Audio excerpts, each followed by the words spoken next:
Hello दोस्तों, नमस्कार। आपका स्वागत है आपके अपने चैनल हिंदी हब ऑफिशियल पर। आज हम दोस्तों करने वाले हैं कुरुक्षेत्र के 6वें सर्ग की प्रश्नोत्तरी करने वाले हैं।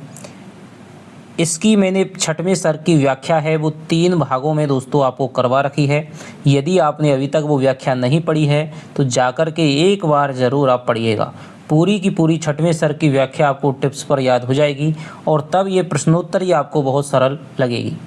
और यदि पढ़ ली है तो आप प्रश्नोत्तरी को करिएगा। कितने क्वेश्चन आपके सही होते हैं कमेंट करके ज़रूर बताइएगा।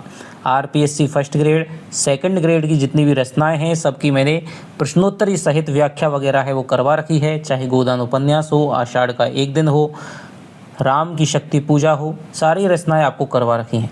तो चलिएगा शुरू करते हैं हम। दिनकर के कुरुक्षेत्र का प्रकाशन कब हुआ था? 1940, 1945, 1946, 1950। ज़रूर कमेंट दोस्तों करिएगा जिससे कि थोड़ा सा हमें मोटिवेशन मिलता है। कोई भी यदि दिक्कत हो, कोई सी रचना आपको पढ़नी हो तो कमेंट करके आप ज़रूर बताइएगा। तो देखिए, दिनकर के कुरुक्षेत्र है उसका प्रकाशन दोस्तों 1946 में हुआ था। द्वितीय विश्व युद्ध जैसे ही समाप्त होता है दिनकर कुरुक्षेत्र जैसा काव्य है वो लिखने की कोशिश करते हैं। कुरुक्षेत्र किस प्रकार का काव्य है? प्रबंध काव्य, महाकाव्य, खंड काव्य, प्रगीत काव्य? बताइए। यदि आपको कोई क्वेश्चन है, कुछ क्वेश्चन इसमें बड़े हैं तो आप वीडियो को पॉज करके उनका उत्तर दे सकते हैं। तो देखिए, कुरुक्षेत्र है वो किस प्रकार का काव्य है? स्वयं दिनकर जी ने ही कुरुक्षेत्र की भूमिका में इसको एक प्रबंध काव्य की संज्ञा दी है। इसके बाद में कुछ अन्य आलोचकों ने भी इसको प्रबंध काव्य की सिद्ध करने का प्रयास किया है, लेकिन बाद में दिनकर ने कुछ और स्वीकार किया था। अन्य कई आलोचकों के जो कथन हैं इसकी प्रबंधात्मकता को लेकर के, इसके काव्य रूप को लेकर के, वो भी मैंने यहाँ पर संकलित किए हैं। तो इस प्रकार के प्रश्न है वो पूछ लिए जाते हैं। जैसे कि कामायनी का जो श्रद्धा सर्ग वगैरह लगा है तो कामायनी को किसने क्या कहा, इस प्रकार के प्रश्न आपको ज़रूर दोस्तों देखने चाहिए। तो कुरुक्षेत्र किस प्रकार का काव्य है? कुरुक्षेत्र एक प्रबंध काव्य है। ठीक है। हालांकि महाकाव्य तो इसको नहीं कहा जा सकता, ये भले ही सर्गों में विभक्त है लेकिन इसको महाकाव्य की संज्ञा है वो नहीं दी जा सकती है। लेकिन दिनकर चाहते हैं कि भाई ये प्रबंध काव्य, खुद वो स्वयं उसको कहते हैं। कुरुक्षेत्र के विषय में दिनकर के अनुसार कौन सा कथन संगत है? तो आपको सही कथन बताना है। कुरुक्षेत्र की रचना भगवान व्यास के अनुकरण पर हुई है। इसमें कवि का उद्देश्य महाभारत को दोहराना रहा है। कवि की कुरुक्षेत्र को प्रबंध के रूप में लाने की पूर्व निश्चित योजना थी। कुरुक्षेत्र में प्रबंध की एकता उसमें वर्णित विचारों को लेकर है। बताइए।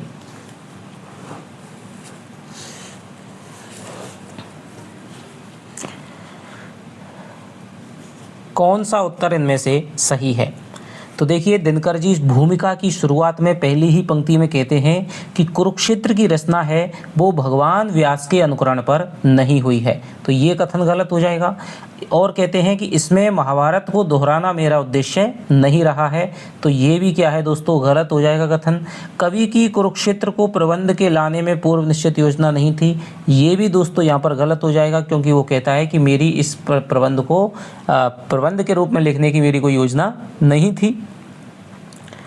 कुरुक्षेत्र में प्रबंध की एकता उसमें वर्णित विचारों को लेकर है। तो ये बात बिल्कुल सही हो जाएगी कि वो कहते हैं कि इसके बाह्य रूप में इसमें प्रबंधात्मकता नहीं है, लेकिन इसमें जो वर्णित विचार हैं उनमें आप प्रबंध का रूप देख सकते हैं। लेकिन जब कई आलोचकों ने इसका क्या है खंडन करने की कोशिश की तो अगले संस्करणों में दिनकर ने स्वयं इस बात को स्वीकार किया कि भाई ये प्रबंध नहीं है। तो वो हम आगे देखेंगे। तो कुरुक्षेत्र में प्रबंध की एकता उसमें वर्णित विचारों को लेकर है, ये कथन इसमें से सही है। आगे चलते हैं। ये क्वेश्चन है दोस्तों, कई बार आ चुका है, यूजीसी नेट में हो चाहे आपके सेकंड ग्रेड में हो।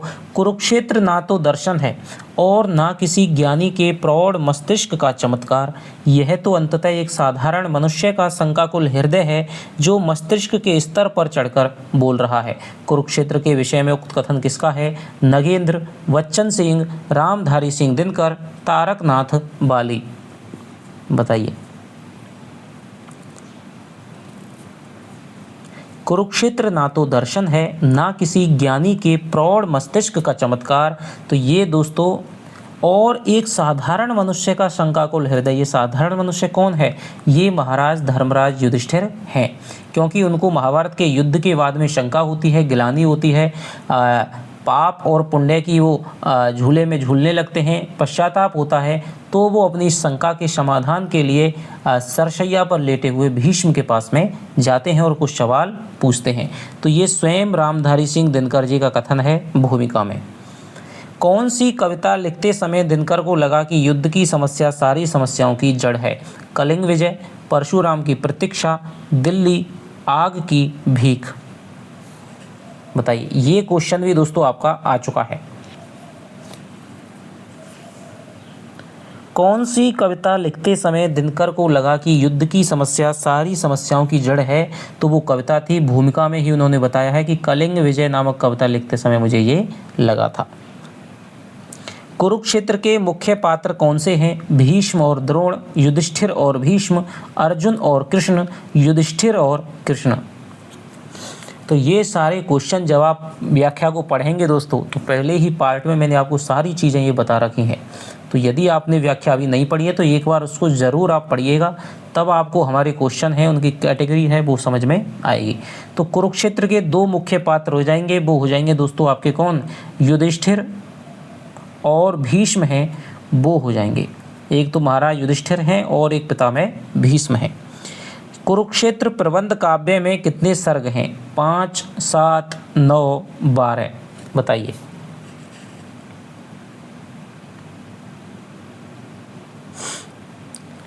तो कुरुक्षेत्र में दोस्तों सर्गों की संख्या है वो है 7 सर्ग हैं, और जिसमें से 6वां सर्ग हमारे लिए लगा हुआ है।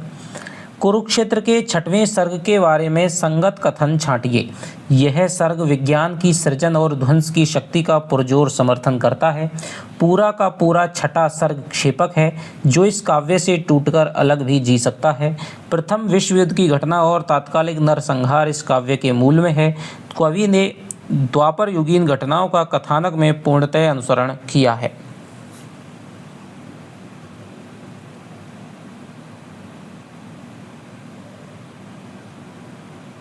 ये दोस्तों संगत कथन नहीं है, ये दोस्तों आपका क्या है? असंगत कथन है।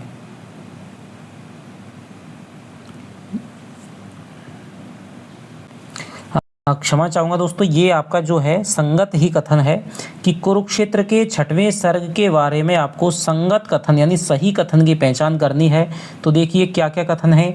यह सर्ग विज्ञान की सृजन और ध्वंस की शक्ति का पुरजोर समर्थन करता है।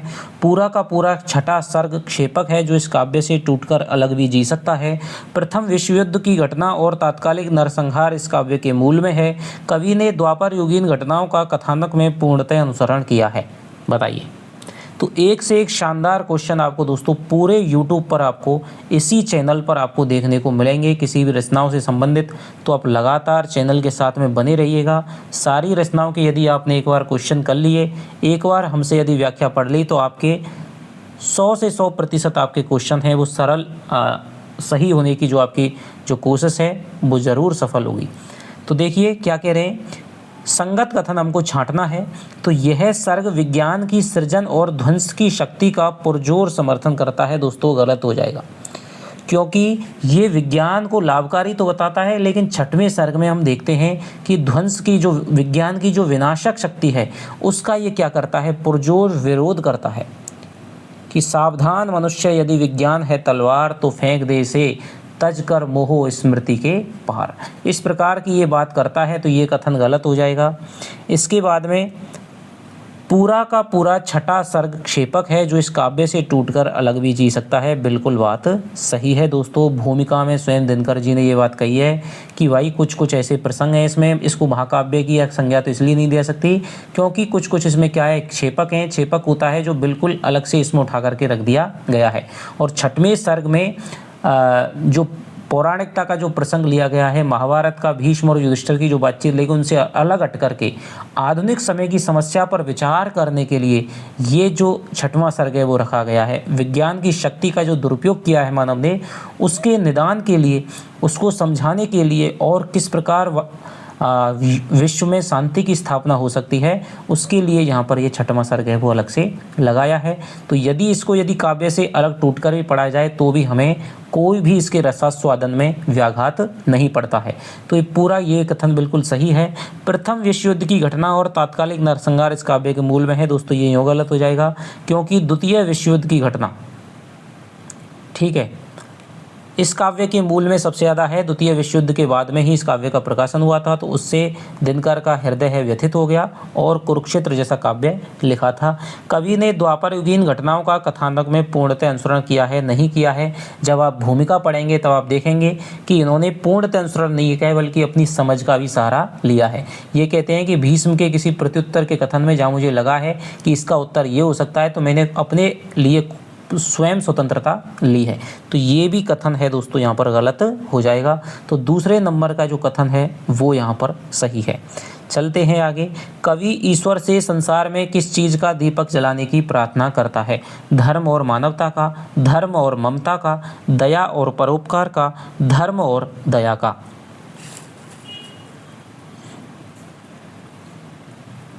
बड़ी ही डिटेल से मैंने आपको वीडियो करा रखी है दोस्तों, आप व्याख्या को जरूर पढ़िएगा प्रश्नोत्तरी करने से पहले।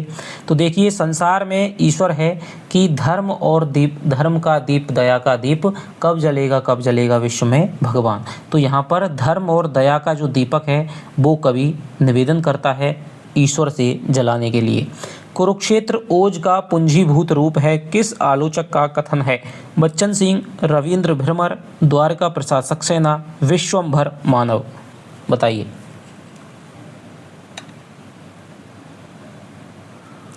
कुरुक्षेत्र को ओज का पूंजीभूत रूप किसने कहा है?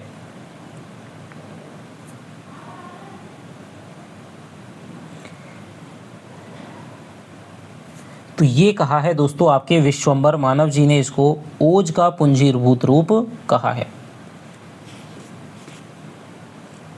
कुरुक्षेत्र में कवि ने स्पष्ट घोषणा की है कि अधिकार की रक्षा के लिए तथा अन्याय और अत्याचार का विनाश करने के लिए शस्त्र ग्रहण करना भी परम धर्म है और अनाचार एवं अन्याय के विरोध में प्रतिशोध मूलक हिंसा भी अहिंसा से कम महत्वपूर्ण नहीं है। कुरुक्षेत्र के संबंध में कथन किस आलोचक ने कहा है? बच्चन सिंह, रविंद्र भ्रमर, द्वारका प्रसाद सक्सेना, विश्वंभर मानव।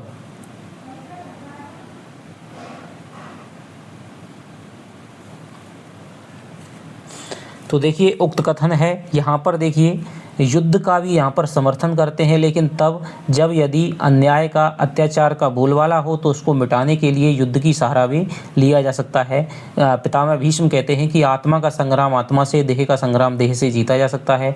शांति नहीं जब तक तब तक सुख भाग नर का सम हो, तेजस्वी छीनते समर को जीत के या कि खुद मर के, स्वत्व मांगने से न मिले तो उसे लो तुम लड़के। इस प्रकार की बातें वो भीष्म कहते हैं। तो यहाँ पर ये जो कथन है दोस्तों, ये कहा है द्वारका प्रसाद सक्सेना जी ने।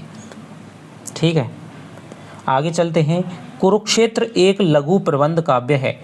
लघु काय प्रबंध काव्य है जिसमें ना तो कथा वस्तु की व्यापकता है, ना घटना वैचित्र्य है, ना चरित्रगत गर्मा है और ना वर्णन विस्तार ही है। अतः यह काव्य महाकाव्य की कोटि में तो नहीं आता। कुरुक्षेत्र को पराधीन भारत के आक्रोश का काव्य कहा जा सकता है। कथन किसका है? नगेंद्र, बच्चन सिंह, नामवर सिंह, द्वारिका प्रसाद सक्सेना।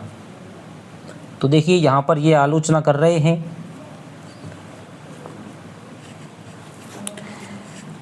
तो कुरुक्षेत्र को ओज का पूंजीभूत रूप कहा है किसने? विश्वंभर मानव ने। लघु काय प्रबंध काव्य कहा है दोस्तों द्वारिका प्रसाद सक्सेना जी का ये कथन है कि कुरुक्षेत्र है वो एक लघु काय प्रबंध काव्य है जिसमें ना तो कथा वस्तु की व्यापकता है, ना घटना वैचित्र्य है, ना चरित्रगत गर्मा है, ना वर्णन विस्तार है, क्योंकि ये सारी चीज़ें किसी भी काव्य को महाकाव्य बनाने के लिए उत्तरदायी होती हैं। अतएव यह काव्य महाकाव्य की कोटि में नहीं आता। कुरुक्षेत्र को पराधीन भारत के आक्रोश का काव्य कहा जाता है। तो ये द्वारका प्रसाद सक्सेना जी का कथन है। आगे देखिए, यदि कुरुक्षेत्र को कोई ना कोई नाम दिया जाना आवश्यक हो तो उसमें वर्णित सामग्री के आधार पर उसे एक विचार प्रधान दीर्घ कविता कहने में कोई कठिनाई नहीं हो सकती। यह एक ऐसा नामकरण है जिस पर किसी को भी कोई आपत्ति नहीं हो सकती। कुरुक्षेत्र के संबंध में उक्त वक्तव्य किसका है? नामवर सिंह, नंद किशोर नवल, दिनकर निराला।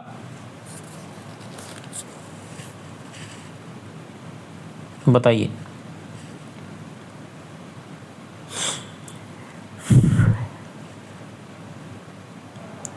कमेंट करके दोस्तों ज़रूर बताइएगा, क्योंकि आपकी एक कमेंट हमें आप अगली क्लास जल्दी से जल्दी लाने के लिए प्रेरित करती है।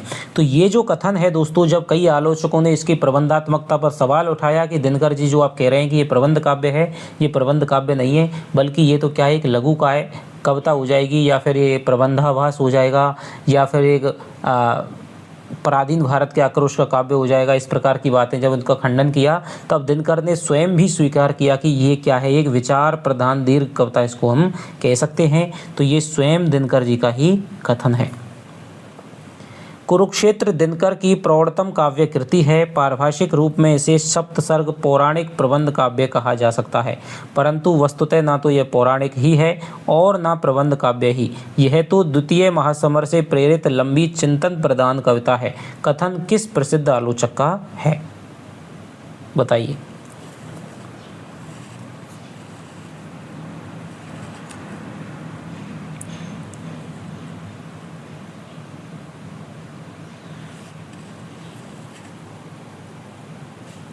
तो देखिए, इसे द्वितीय महायुद्ध से प्रेरित लंबी चिंतन प्रधान कविता किसने दी है दोस्तों, ये डॉक्टर नगेंद्र ने इसको संज्ञा दी है। तो ये नगेंद्र का ये कथन हो जाएगा। आगे चलते हैं। अब इसमें पूरे के पूरे 6वें सर्ग से ही दोस्तों यहाँ पर सवाल लिए गए हैं। कुरुक्षेत्र के संबंध में असंगत कथन बताइए। कुरुक्षेत्र की मूल समस्या शांति और युद्ध की है। कवि ने कुरुक्षेत्र के कथानक का मूल आधार महाभारत के युद्धांत से लिया है। कुरुक्षेत्र में कवि के चिंतन पर पाश्चात्य आधुनिक विचारकों का प्रभाव परिलक्षित होता है। कुरुक्षेत्र में कवि के चिंतन पर भारतीय प्रभाव परिलक्षित नहीं होता।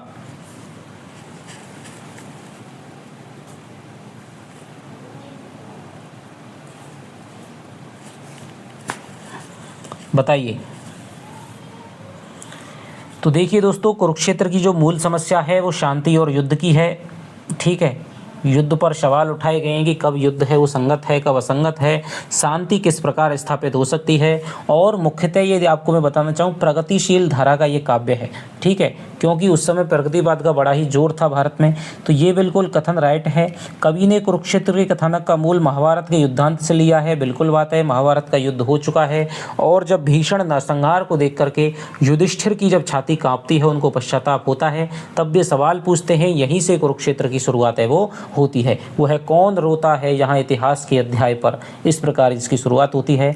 कुरुक्षेत्र में कवि के चिंतन पर पाश्चात्य विचारकों का प्रभाव परिलक्षित होता है। बिल्कुल सही बात है दोस्तों। एक पाश्चात्य आधुनिक विचारक हैं बर्ट्रैंड रसल, उनका पूरा का पूरा प्रभाव है वो परिलक्षित होता है। एक आलोचक जी कहते हैं कि जब कुरुक्षेत्र दिनकर जी लिख रहे थे तो उस समय इन्होंने मुझको बर्ट्रैंड रसल की पुस्तक है वो पढ़ने के लिए कहा था, और इन्होंने स्वयं स्वीकार किया था कि मुझ पर, मैंने उनको पढ़ा है और मुझ पर उनका काफ़ी ज़्यादा प्रभाव, मैं उनसे प्रभावित हुआ हूँ। तो जैसे बर्ट्रैंड रसल हैं, वो कहते हैं कि भाई जब तक शांति स्थापित नहीं होगी, जब तक सब में समान रूप से भाग नहीं बांट दिया जाएगा, तब तक है वो यहाँ पर इसमें कुछ ना कुछ समस्या बनी रहेगी। तो ये बिल्कुल बात सही है। कुरुक्षेत्र में कवि के चिंतन पर दोस्तों भारतीय प्रभाव भी परिलक्षित होता है, जिसमें महात्मा गांधी हो जाएंगे, जिसमें बाल गंगाधर तिलक हो जाएंगे, जिनकी गीता रहस्य नामक पुस्तक में जो कर्मयोग का सिद्धांत दिया है, जो बात कही है, उनका पूरा का पूरा प्रभाव कुरुक्षेत्र पर दिखाई देता है। तो ये कथन यहाँ पर गलत हो जाएगा। अगला देखिए क्वेश्चन है, धर्म का दीपक दया का दीप कब जलेगा विश्व में भगवान। उपर्युक्त पंक्तियों के संदर्भ में असंगत विकल्प होगा। रूपक अलंकार, अनुप्रास अलंकार, वीप्सा अलंकार, उपमा अलंकार। बताइए।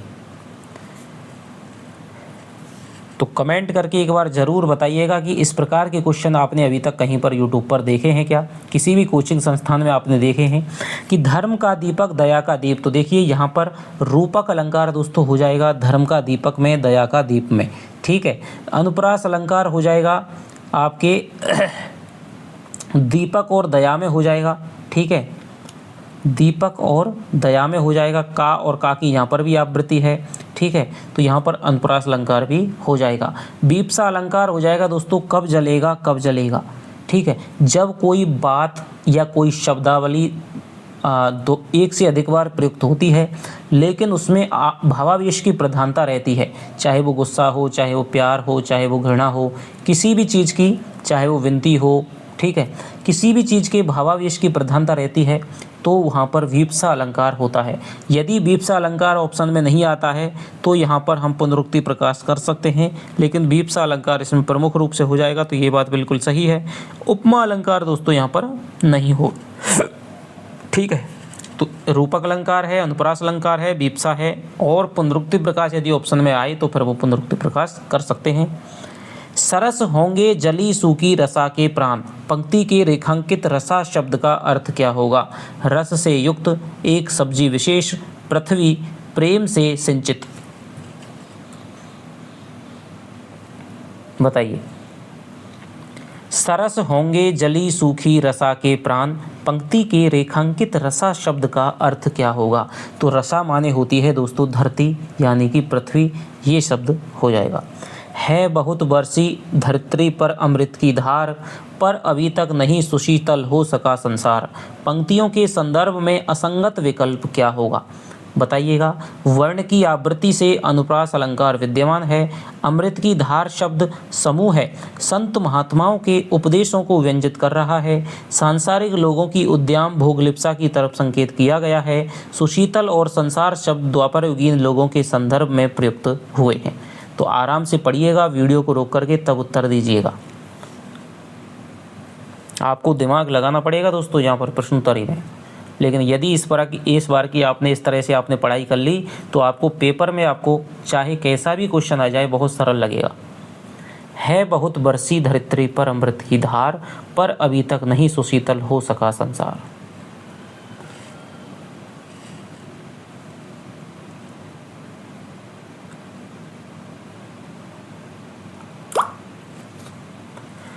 तो देखिए दोस्तों यहाँ पर है असंगत विकल्प, हम देखते हैं। वर्ण की आवृत्ति से अनुप्रास अलंकार विद्यमान है, तो देखिए बहुत बरसी, ठीक है, और सका संसार, यानी कि वर्ण की आवृत्ति हो रही है, धार में और संसार में अंत्यानुप्रास है, तो अनुप्रास अलंकार यहाँ पर विद्यमान हो जाएगा। अमृत की धार शब्द संत महात्माओं के उपदेशों को व्यंजित कर रहा है, बिल्कुल सही बात है कि विभिन्न महान लोग आए संसार में जिन्होंने अपने सदुपदेशों की वाणी के माध्यम से संसार को शीतल करने का प्रयास किया था, तो ये बात भी बिल्कुल सही है। सांसारिक लोगों की उद्यम भोगलिप्सा की तरफ यहाँ पर संकेत भी किया जा रहा है कि लोगों की उद्यम भोगलिप्सा इतनी प्रबल है कि वो अभी तक शांत नहीं हो पाई है। महात्माओं ने, बड़े बड़े महापुरुषों ने अपनी वाणी के माध्यम से खूब शीतल वर्षा के माध्यम से खूब शांत करने की कोशिश की है, लेकिन उन लोगों की जो जिजीविषा है, उन लोगों की जो इच्छाएं हैं वो शांत नहीं हुई हैं। तो ये भी बात बिल्कुल सही है। सुशीतल और संसार शब्द द्वापर युगीन नहीं दोस्तों, कलयुगीन, ठीक है, कि आज के जो लोगों की जो हिंसा है, आज के लोगों की जो बेचैनियाँ हैं, उनकी जो इच्छाएँ हैं, उनके संदर्भ में ये प्रयुक्त हुए हैं कि आज का जो संसार है वो शीतल नहीं हुआ है, ठीक है। तो ये कथन यहाँ पर गलत हो जाएगा। भोग लिप्सा आज भी लहरा रही उद्यम, बह रही असहाय नर की भावना निष्काम। पंक्तियों के संदर्भ में असंगत विकल्प पहचानिए। उद्यम शब्द उद्दंड, स्वच्छंद, निरंकुश आदि अर्थों में प्रयुक्त हुआ है। असहाय शब्द नर की भावना के विशेषण के रूप में प्रयुक्त है, ना कि स्वतंत्र रूप से। कवि ने समकालीन परिस्थितियों को व्यंजित करने का प्रयास किया है। मानव की भोग लिप्सा प्रकृति और मानवता के विरुद्ध जन्म लेती दिखाई है। बताइए, आराम से उत्तर दीजिएगा दोस्तों आप।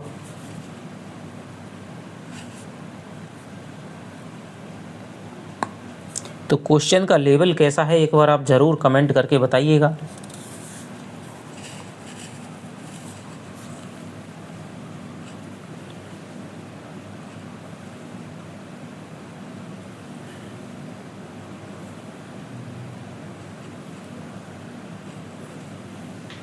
तो देखिएगा दोस्तों, भोग लिप्सा आज भी लहरा रही उद्यम। तो क्या कह रहे हैं कि उद्यम जो शब्द है, उद्यम के मतलब होता है कि आज भी जो लोगों की प्रबल इच्छाएं हैं, भोगलिप्साएं हैं, वो क्या है, निरंकुश रूप से, स्वच्छंद रूप से क्या है, जन्म ले रही हैं। तो यहाँ पर उद्यम शब्द है, उद्दंड होता है, स्वच्छंद, निरंकुश आदि अर्थों में प्रयुक्त माना जा सकता है।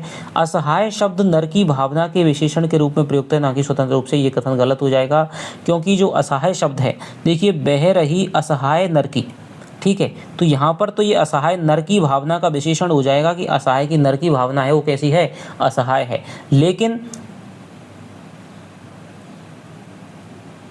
एक तरह से ये स्वतंत्र रूप में भी प्रयुक्त हुआ है कि जो नर की भावना है वो व्यर्थ में ही असहाय होकर के बह रही है, ठीक है। तो यहाँ पर ये कथन यहाँ पर गलत हो जाएगा। नर की भावना के विशेषण के रूप में भी है और एक स्वतंत्र विशेषण के रूप में भी ये प्रयुक्त हुआ है। कवि ने समकालीन परिस्थितियों को व्यंजित करने का प्रयास किया है। बिल्कुल सही बात है कि द्वितीय विश्व युद्ध के बाद में जो नरसंहार हुआ था उसको देख करके यहाँ पर ये बातें कही जा रही हैं। मानव की जो भोग लिप्सा है प्रकृति और मानवता के विरुद्ध जन्म लेती दिखाई है, ये भी बात बिल्कुल सही है। आगे चलते हैं। सिर झुका सबको सभी को श्रेष्ठ निज से मान पंक्ति के संदर्भ में किस महान व्यक्ति का नाम प्रयुक्त नहीं हुआ है?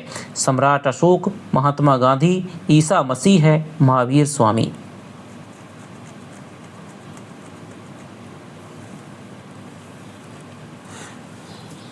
बताइए। सिर झुका सबको सभी को श्रेष्ठ निज से मान, कुछ महापुरुषों का नाम लिया गया है कविता में, तो वहाँ पर कौन से व्यक्ति का नाम यहाँ पर नहीं आया है? तो देखिए, सम्राट अशोक का नाम दोस्तों आया है, महात्मा गांधी का नाम आया है, ईसा मसीह का नाम आया है, महावीर स्वामी का नाम नहीं आया है। हालांकि सभी महापुरुषों के बारे में कहा जा रहा है लेकिन इनका नाम नहीं आया है। आगे चलते हैं। भीष्म हो अथवा युधिष्ठिर या की हो भगवान, पंक्ति में आया भगवान शब्द किसकी ओर संकेत कर रहा है? कृष्ण की ओर, राम की ओर, शिव की ओर, विष्णु की ओर? बताइए। भीष्म हो अथवा युधिष्ठिर या की हो भगवान, तो ये जो भगवान शब्द है दोस्तों ये कृष्ण की ओर है, वो संकेत कर रहा है। कुरुक्षेत्र है, महाभारत का काव्य है, पौराणिक संदर्भ उठाया गया है, तो ये भगवान कृष्ण की तरफ संकेत कर रहा है।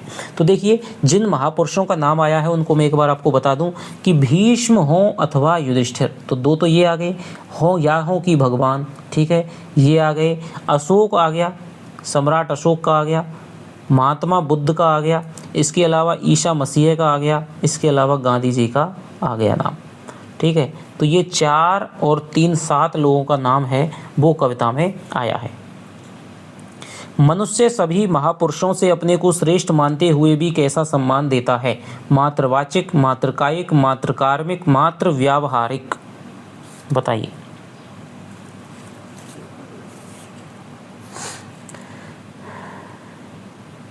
तो दिनकर जी कह रहे हैं कि ये जो इंसान है वो सभी को शीश झुकाता है और सभी को अपने से श्रेष्ठ मानते हुए भी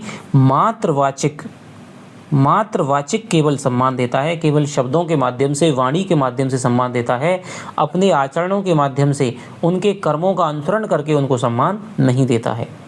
आगे चलते हैं। जा रहा मानव चला अब भी, खाली स्थान उचित शब्द से रिक्त स्थान की पूर्ति कीजिए। पुरानी राह है, पुरानी टेव, पुरानी रीत, पुरानी चाल? बताइए। जा रहा मानव चला अब भी पुरानी राह है, तो राह जो शब्द है वो यहाँ पर आ जाएगा। तो सब तरह से मैंने प्रश्नों का प्रकार है वो रखने की दोस्तों कोशिश की है। दिनकर के अनुसार आज के मानव द्वारा पुरानी राह पर चलने का उपयुक्त अर्थ क्या है? मानव के लिए नई राह का निर्माण नहीं हुआ है, मानव में नए की लालसा और संघर्ष शक्ति विलुप्त हो गई है, मानव आज भी दूसरों को दुख देता है और स्वयं भी दुख को भोगता है, मानव आज भी पुरानी मान्यताओं और अंधविश्वासों में रुचि रखता है। बताइए।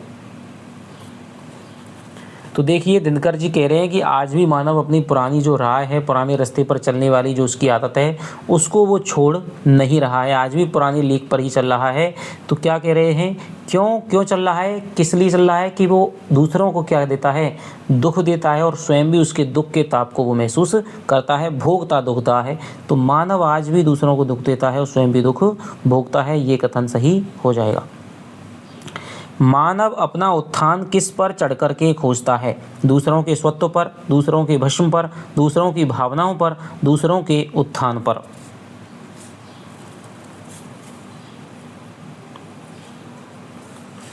बताइए। मानव अपना उत्थान किस पर चढ़ कर के खोजता है?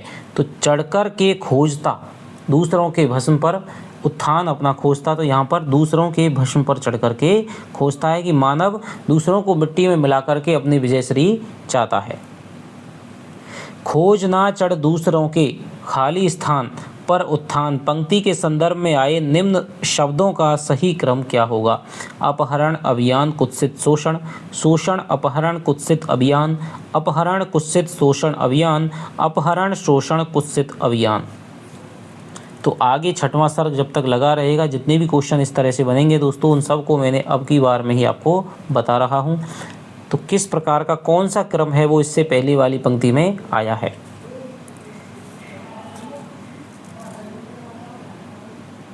तो देखिए लाइन आई है क्या? अपहरण, शोषण वही, कुत्सित वही, अभियान।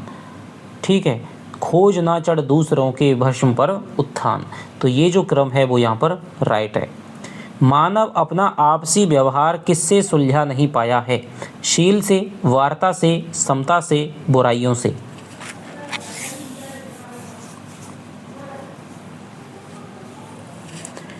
तो किसकी वजह से, किससे वो अपना आपसी व्यवहार है, अपने झगड़ों को सुलझा नहीं पाया है? तो वो कह रहे हैं, दिनकर जी कह रहे हैं कि शील से सुलझा ना पाया आपसी व्यवहार। तो शील से वो सुलझा नहीं पाया है। कवि के अनुसार आदमी रह रह करके किसकी तलवार को उठाता है? द्रोह की, शोषण की, उन्माद की, युद्ध की। बताइए।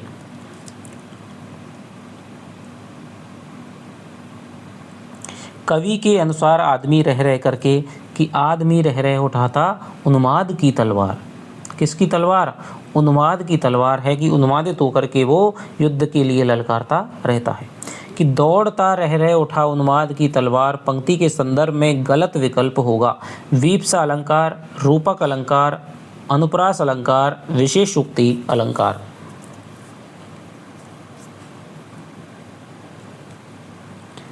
तो देखिए रह रहे में दोस्तों यहाँ पर भी भावावेश की प्रधानता है कि दौड़ता रह रहे उठा। तो एक जब उसमें तेजी होती है पंक्ति में तो वहाँ पर वीप्सा हो जाएगा। ठीक है, और वीप्सा यदि आपको नहीं मिलता है तो आपको पुनरुक्ति प्रकाश करना है। तो ये बिल्कुल सही बात है। रूपक अलंकार हो जाएगा, उन्माद की तलवार में रूपक अलंकार हो जाएगा। अनुप्रास अलंकार हो जाएगा दोस्तों, उठा और उन्माद में हो जाएगा, रह रहे में हो जाएगा। ठीक है, लेकिन विशेषोक्ति अलंकार यहाँ पर नहीं है। मनुष्य के प्राणों में किसका नाग अब भी फुंकार भर रहा है? क्रोध या द्रोह का, विश्वास का, निंदा का, अनुराग का।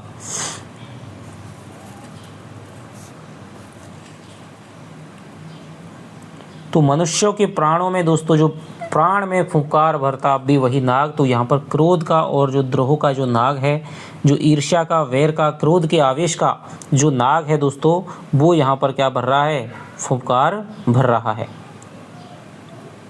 तो क्या उत्तर हो जाएगा इसका? क्रोध का और द्रोह का।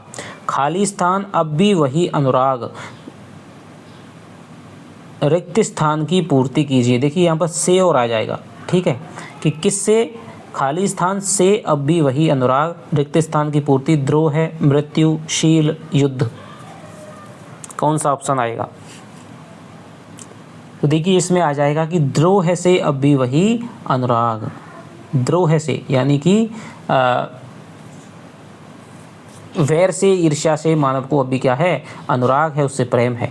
पूर्व युग सा आज का जीवन नहीं लाचार पंक्ति में आए पूर्व युग से विशेषतः किस युग की तरफ संकेत किया गया है? सतयुग, त्रेता युग, कलयुग, द्वापर युग। बताइए किस युग की तरफ संकेत किया गया है?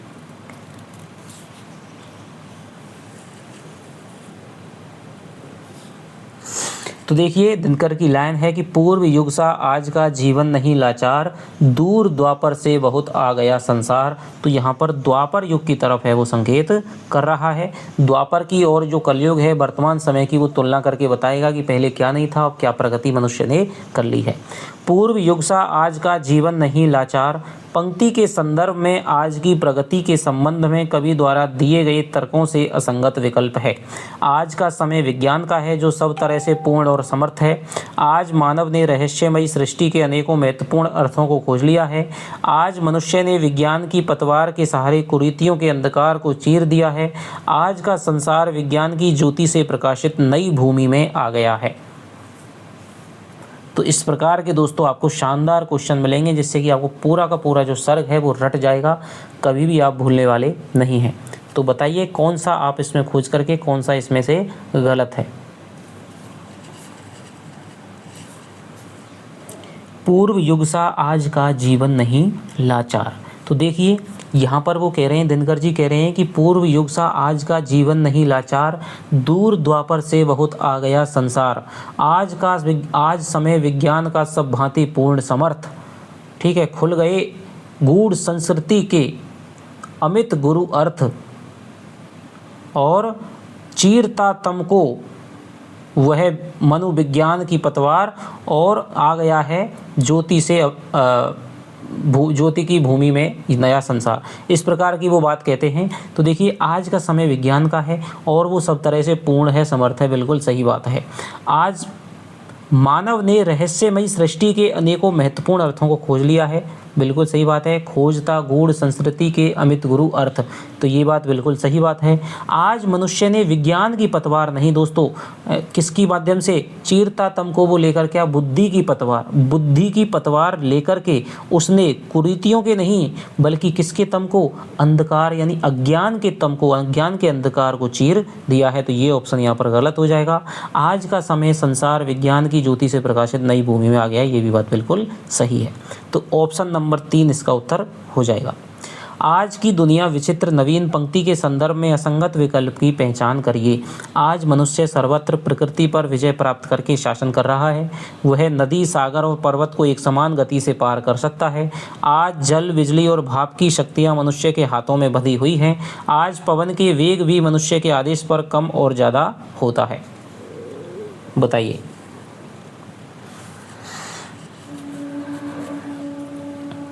आज की दुनिया विचित्र नवीन पंक्ति के संदर्भ में असंगत विकल्प की पहचान आप करिएगा कि कौन सा जो कथन है वो गलत लिखा गया है। तो देखिए क्या कह रहे हैं कि आज की दुनिया विचित्र नवीन, प्रकृति पर सर्वत्र है विजयी पुरुष आसीन। तो यानी आज का मनुष्य है वो सर्वत्र प्रकृति पर क्या प्राप्त कर चुका है, विजय प्राप्त कर रहा है, उस पर अधिकार कर चुका है। और वह नदी, सागर और पर्वत को समान गति से पार कर सका है, ये भी बात बिल्कुल सही है कि लांग सकता वह सरित सर सिंधु महान, एक गति से लांग सकता है, इस प्रकार की बात है। और हुक्म पर चढ़ उसके करों में बंधे हैं बारी विद्युत ताप भाप, इस प्रकार की जल, बिजली और भाप की जो शक्तियां हैं मनुष्य के हाथों में बंधी हुई हैं, ये बात भी बिल्कुल सही है। और पवन के वेग भी मनुष्य के आदेश पर काम है, नहीं दोस्तों। क्या कहा है कि हुक्म पर चढ़ता उतरता किसका, वायु का ताप, वायु का वेग नहीं बल्कि वायु का ताप है वो मनुष्य के आदेश पर चढ़ता कम होता है और ज़्यादा होता है। तो यहाँ पर पवन के वेग की बात नहीं है, किसकी, वायु के ताप की बात है, और वो कम और ज़्यादा चढ़ता और उतरता है। तो चौथा ऑप्शन है वो इसमें गलत हो जाएगा। आज के मनुष्य की प्रगति के संबंध में दिए वक्तव्यों से असंगत है। आज प्रकृति के सभी तत्व मनुष्य के आदेश को सिर पर धारण करके उसके सारे कार्यों को करते हैं। मानव के हुक्म को महासागर भी मानते हैं। शब्द के गुण वाला आकाश भी मानव के संदेशों को वहन करता है। नए मानव की भयानक मुट्ठी में प्रत्येक क्षण आकाश और पाताल सिमटते जा रहे हैं। बताइए कौन सा ऑप्शन इसका हो जाएगा। तो देखिए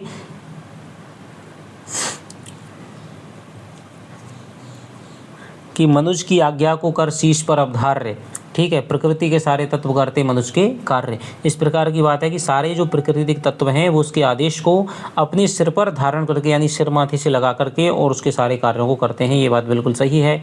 मानते हुक्म मानव का महावरुणेश यानी कि महासागर भी उसके हुक्म को मानते हैं। कर्ता शब्द गुण वायु वहन अम्बेश यानी कि अंबर करता वहन संदेश, यानी कि शब्द के गुण वाला जो अंबर है, आकाश है, वो भी मानव के संदेशों को वहन करता है। देखिए कि वैशेषिक दर्शन जो कि महर्षि कणाद का दर्शन है, उसमें बताया गया कि आकाश का जो सबसे महत्वपूर्ण जो गुण है वो है शब्द या ध्वनि का। ध्वनि जब तक आकाश के माध्यम से ही क्या होती है, हमें सुनाई देती है, तो शब्द जो गुण है वो आकाश का मुख्य गुण माना जाता है, एकमात्र गुण माना जाता है। और इस प्रकार शब्द के गुण वाला जो आकाश है वो भी क्या करता है, मानव के संदेशों को वहन करता है। और नए मानव की भयानक मुट्ठी में प्रत्येक क्षण आकाश पाताल नहीं दोस्तों, क्या अलग मैं बताऊंगा। तो ये यहाँ पर खत्म गलत हो जाएगा। अगला क्वेश्चन है उसमें बताऊंगा क्या सिमटते जा रहे हैं। तो 3 ऑप्शन सही हैं, चौथा ऑप्शन गलत है। अब देखिए, आज के मानव की भयानक मुट्ठी में प्रत्येक क्षण क्या सिमटते जा रहे हैं? दिशा और काल, आकाश और पाताल, शून्य और भूगोल, सृष्टि और ब्रह्मांड।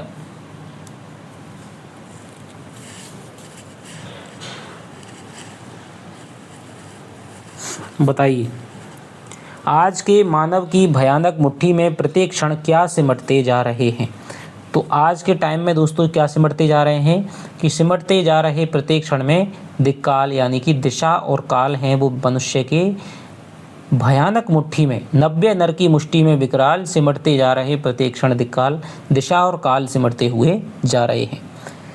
यह प्रगति निश्चीम नर का यह अपूर्व विकास के संदर्भ में असंगत कथन पहचानिए। आज भूगोल मानव के चरणों के नीचे है और उसकी मुट्ठी में सारा आकाश समाया हुआ है। मनुष्य नित्य नए आविष्कार करके उत्सव मनाता रहता है। मनुष्य के मस्तिष्क और हृदय दोनों का समानांतर विकास हुआ है। मनुष्य की असीम प्रगति और एकांकी बुद्धि के बढ़ाव को देखकर उसके प्राणों के देवता करुण पुकार करते रहते हैं। बताइए।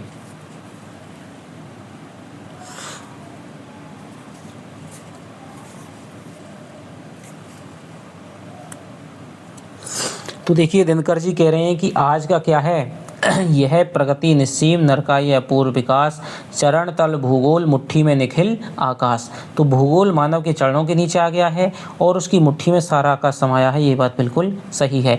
कि मनुष्य मनाता नित्य नूतन बुद्धि के त्यौहार, ये बात भी बिल्कुल सही है। मनुष्य के मस्तिष्क में कि बढ़ता ही गया मस्तिष्क ही निश्चय, छूटकर पीछे रह गया हृदय का देश। तो यहाँ पर दोस्तों समानांतर विकास नहीं हुआ है, बल्कि बुद्धि तो बहुत ज़्यादा बढ़ गई है, लेकिन मनुष्य का हृदय है वो पीछे रह गया है। तो ये कथन गलत हो जाएगा।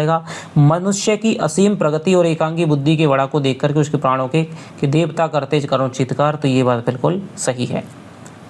छूटकर पीछे रह गया खाली स्थान का देश, रिक्त स्थान की पूर्ति कीजिए। हृदय का देश, भावना का देश, बुद्धि का देश, करुणा का देश।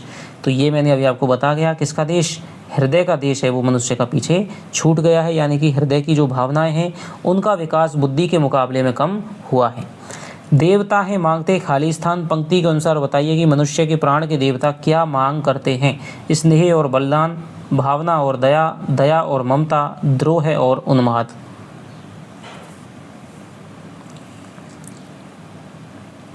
तो मनुष्य के जो प्राण के देवता हैं दोस्तों वो क्या मांगते हैं? स्नेह और बलिदान। कि देवता हैं मांगते ना कुछ ज्ञान, वो तो मांगते हैं कुछ स्नेह कुछ बलिदान। क्या मांगते हैं? मोम सी कोई मुलायम चीज़ जो पाकर के ताप हो मन में पसीज पसीज। तो स्नेह और बलिदान वो मांगते हैं। शीत जल से पूर्ण कोई मंदगामी धार, पंक्ति की पूर्व पंक्ति में आए निम्न शब्दों का उचित क्रम पहचानिए। धूम, थकावट, कोलाहल, धूल, थकावट, कोलाहल, धूल, धूल, कोलाहल, थकावट, धूम, धूम, कोलाहल, थकावट, धूल।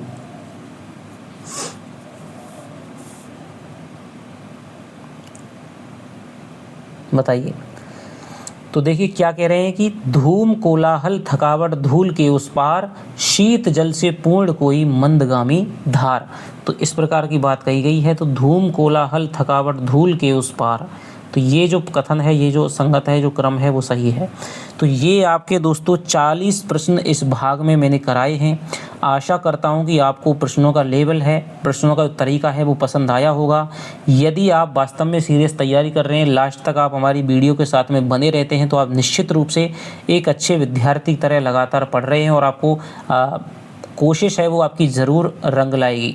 लेकिन आप एक कमेंट करते हैं तो हमें बड़ा उत्साह मिलता है और व्यस्ततम समय में से भी समय निकाल करके आपके लिए मैं प्रश्नोत्तरी तैयार करने की कोशिश करता हूं, रात 2-2, 3-3 बजे तक। तो यदि आपको हमारी मेहनत है, थोड़ा सा यदि उसको सम्मान आप करना चाहते हैं, तो कोई कमेंट करो, कोई लाइक कर दीजिएगा, जिससे कि आपको जो वीडियो है वो लगातार टाइम से मिल पाए। मेरी थोड़ी सी ये कमी है कि मैं निरंतरता रखने में या स्थितियाँ ऐसी हैं मेरी कि मैं नहीं रख पाता हूँ। तो आपका जो कमेंट है वो मुझे प्रेरित करता है, क्योंकि बिना कोई प्रेरणा मिले, बिना कोई आपका पुनर्बलन मिले, कोई भी दोस्तों क्या है काम करने के लिए राजी नहीं होता है। क्योंकि मेरे पास ये मैं केवल आपको शौक के लिए करता हूँ। कुछ आप लोग जुड़ गए हैं आपके प्रेम के वशीभूत होकर के। तो चलिएगा, आपसे मिलता हूँ अगली वीडियो में। और लगभग 100 प्लस प्रश्न है, मैं इसको कुरुक्षेत्र से आपको जितने बन सकेंगे उतने करवाने की कोशिश करूँगा। तो चलिए, धन्यवाद। Bye bye. जय हिंद, जय भारत।